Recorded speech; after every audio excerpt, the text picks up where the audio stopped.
SeaWorld San Antonio, and we want to make sure everybody is staying safe and hydrated by drinking plenty of water. A cup of water is free and located at any one of our concession stands or restaurants.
I thought we had to walk all the way around.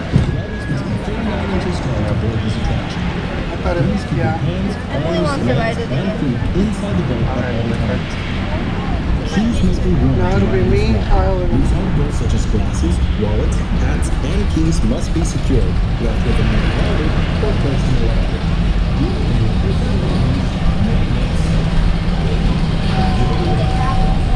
Welcome back, ladies and gentlemen. Exit will be to your left downstairs. Once again, the exit will be to your left and up downstairs.